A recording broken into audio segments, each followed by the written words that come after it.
రోజుల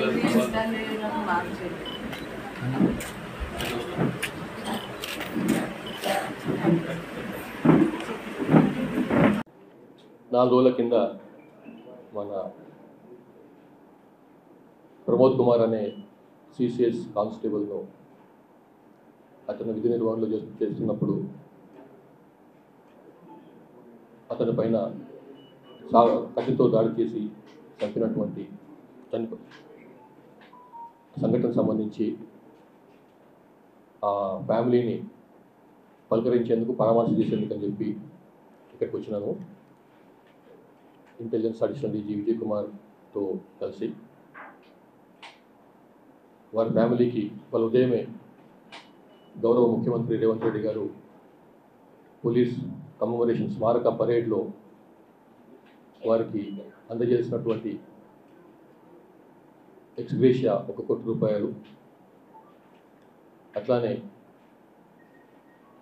last month September సంబంధించిన జీతం ఏదైతే వచ్చిందో ఆయనకు, అది ఆయన రిటైర్ అయ్యేంత వరకు అదే జీతాన్ని ప్రతి నెల వాళ్ళ కుటుంబానికి అందించేటువంటి నిర్ణయము. అట్లానే వారి కుటుంబ సభ్యుల్లో ఒకరికి ప్రభుత్వ ఉద్యోగము, అట్లనే 300 గజాల ఇంటి స్థలము, పోలీస్ డిపార్ట్మెంట్ పరంగా వచ్చేటువంటి భద్రత, తర్వాత ఇన్సూరెన్సు, అట్లాంటివన్నీ కూడా కలిసి వాళ్ళ అనౌన్స్ చేసిండ్రు పోలీస్ కమెమరేషన్ పరేడ్లో. వారి ముగ్గురు చిన్న పిల్లలు ఉన్నారు, మగ పిల్లలు, ప్రైమరీ స్కూళ్ళు, ఇంకా స్కూల్కి పోని వయసులో ఉన్న వాళ్ళు ఉన్నారు. వారికి సంబంధించినటువంటి బాగోగులు చూసేందుకని చెప్పి వారిని ఒకసారి పలకరించేందుకని చెప్పి ఇక్కడ వచ్చినాం. వారి గురించి ప్రమోద్ కుమార్ గురించి నేను జనరల్గా ఎంక్వైరీ చేసినాను అక్కడ హైదరాబాద్ ఉన్నప్పుడు కూడా. చాలామంది ఆయన గురించి చెప్పేది ఏంటంటే, అందరికీ ఈ వర్గము ఆ వర్గం అనకుండా, ఈ మతం ఆ మతం అనకుండా అందరితో కలిసిమెలిసి ఉండేవాడు,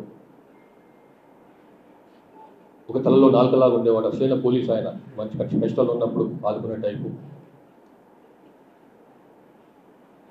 అట్లానే విధి నిర్వహణలో చాలా వెనక ముందు ఆడకుండా గట్టిగా చేసేవాడని చెప్పి నాకు తెలిసింది. అటువంటి మంచి మెరుగైనటువంటి పోలీసును కోల్పోయినందుకని చెప్పి పోలీస్ శాఖ చింతిస్తున్నది, వారి కుటుంబానికి సహానుభూతి అందజేస్తున్నది.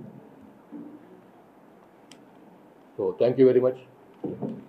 సార్ ఈ ఎంక్వైరీకి సంబంధించి హ్యూమన్ రైట్స్ నుంచి నోటీసులు వచ్చాయి. 24th కోర్టుకు హాజరు కావాలని తెలుస్తుంది. మీకు ఏమైనా అన్యాయ నోటీసులు ఏంటి దాన్ని తెలుసుకోవాలి?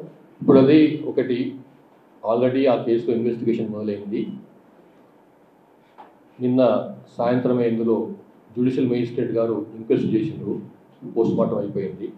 ఇప్పుడు ఆ కేసును ఇన్వెస్టిగేషన్ చేస్తున్నారు. పక్క జిల్లాకు చెందినటువంటి ఒక ఎస్డిపిఓ గారు దాన్ని ఇన్వెస్టిగేటింగ్ ఆఫీసర్గా ఉన్నారు.